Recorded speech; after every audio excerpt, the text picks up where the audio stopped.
ఈ సినిమాకి అసోసియేట్ అవ్వడం. సో పోతే ఈ మధ్య తరుణ్ భాస్కర్ మాట్లాడినప్పుడు ఈ సినిమా గురించి నాకు చెప్తే, పవన్ నీవి కలిసినప్పుడు అడిగాను వాట్ ఈజ్ వాట్ అని.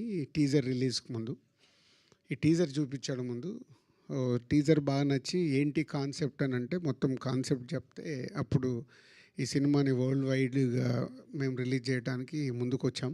సో కాన్సెప్ట్ చాలా బాగుంది అండ్ టీజర్ మీరు అందరు కూడా మంచి అప్లోజ్ వచ్చింది టీజర్కి, మంచి గుడ్ హ్యూమర్. సో ఈ సినిమాని మా ఎస్విసి ద్వారా వరల్డ్ వైడ్ రిలీజ్ చేయబోతున్నాం. టీమ్కి ఆల్ ది బెస్ట్. సో ఈరోజు రిలీజ్ డేట్ మెయిన్గా అనౌన్స్మెంట్. ఇలా ట్రంప్ అడావిడంతా తుచ్చు, పోతే వాళ్ళు ప్రమోషన్కి ఏదో కొత్తగా చేయాలి కాబట్టి ప్రయత్నం చేశారు. సో రిలీజ్ డేట్ వీళ్ళు May 1 అని ఫిక్స్ అయ్యి పెట్టుకున్నారు. పోతే అండర్లైన్ ఏంటంటే కండిషన్స్ అప్లై. April 30కి ఆల్రెడీ పెద్ద సినిమా అనౌన్స్ అయింది. సో పెద్ద సినిమా గ్రాండ్ రిలీజ్, వరల్డ్ వైడ్గా గ్రాండ్ రిలీజ్ ఉంటుంది. గ్రాండ్ రిలీజ్ ఉన్నప్పుడు May 1కు మేమే థియేటర్లు ఇవ్వలేము, మళ్ళీ దిల్ రాజుని వేసుకుంటారు జనాలు. అదే చెప్పా, కండిషన్స్ అప్లై. రేపు అవసరం అనుకుంటే కూడా వీళ్ళు రిలీజ్ డేట్ మార్చుకోవడానికి సిద్ధంగా ఉండాలని.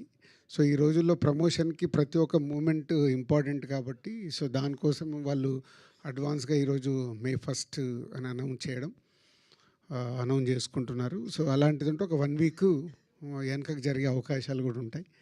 సో పోతే all the best whole team. ఒక మంచి కాన్సెప్ట్తో చేసినందుకు దానికి జీ స్టూడియో లాంటి కంపెనీని బ్యాక్ బోన్ లాగా పెట్టుకొని ఇప్పుడు ఫ్రంట్ బోన్ నన్ను పెట్టుకోవడం బాగుంది. All the best. Thank you.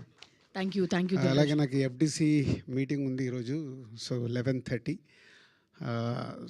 So I'm going. So మీరు కంటిన్యూ చేసుకోండి. థ్యాంక్ యూ దిల్ రాజు గారు.